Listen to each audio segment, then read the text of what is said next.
I think at times people say yes or get roped into saying yes because they feel a sense of pressure, because they do whatever it is because they want that other person to think well of them, especially if you have just started a new job and you want to prove yourself.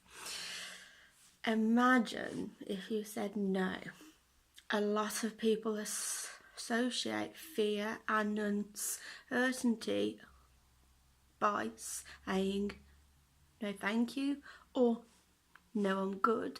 It's also because we don't want to upset this person, putting something upon us because their disappointment upsets us. Say you said no or no thank you, then you get the how could you speech and the guilt trips.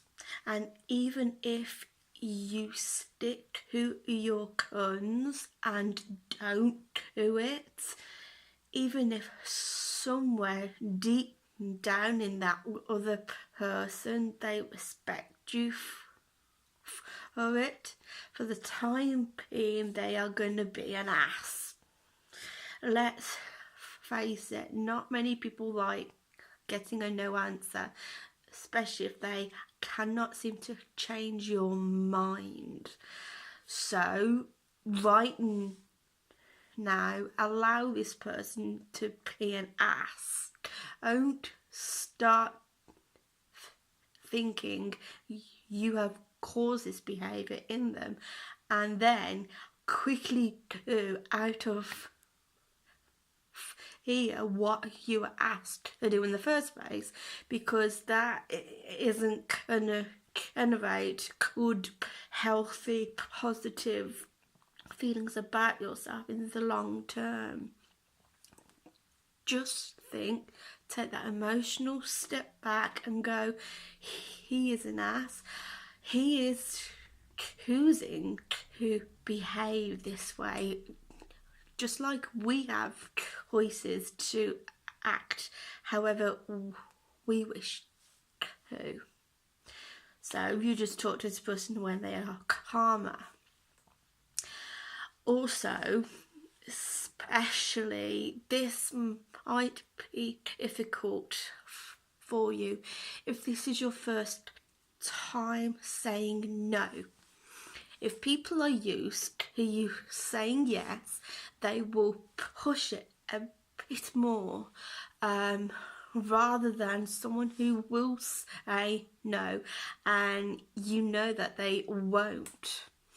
So for a while you may have to stand your ground with this person, and this person could be a colleague, a friend, family member, and only do, okay, this is my advice when I hear these types of conversations being talked about, only do things if you feel compelled to do it within yourself. I'm a firm believer that you should follow your heart.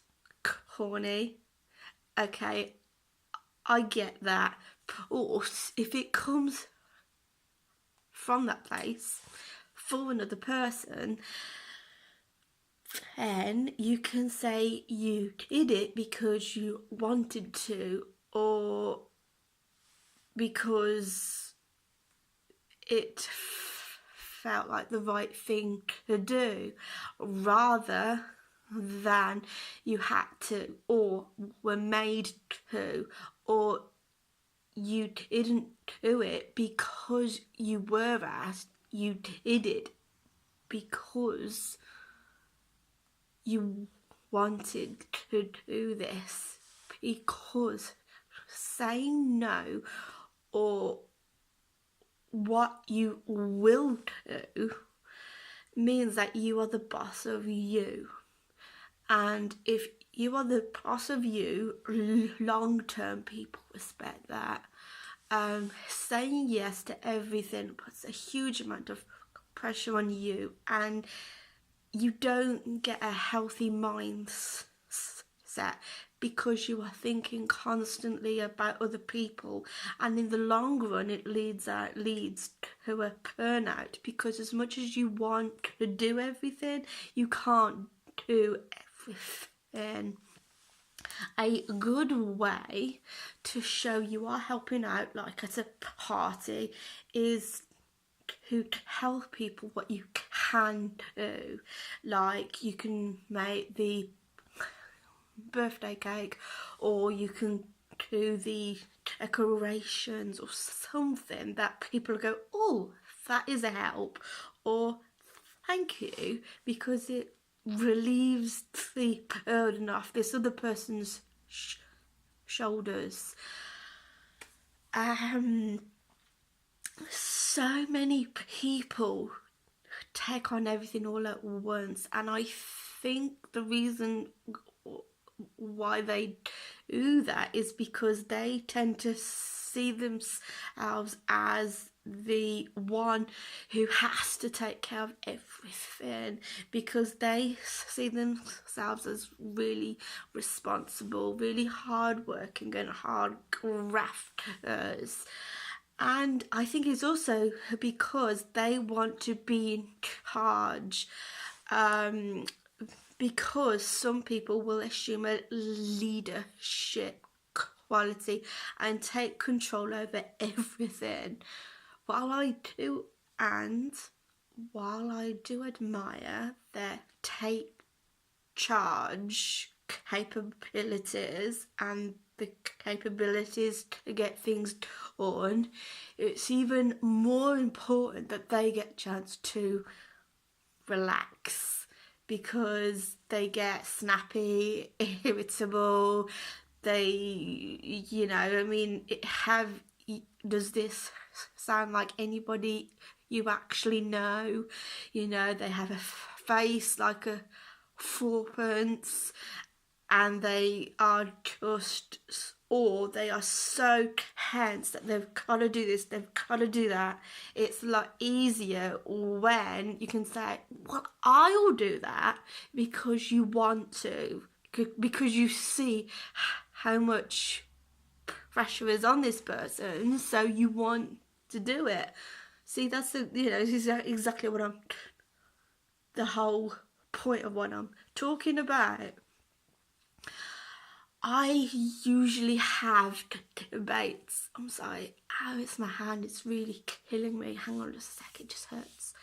I usually have debates with my mum over this, because for me it seems sensible to look after yourself first before you look after other people.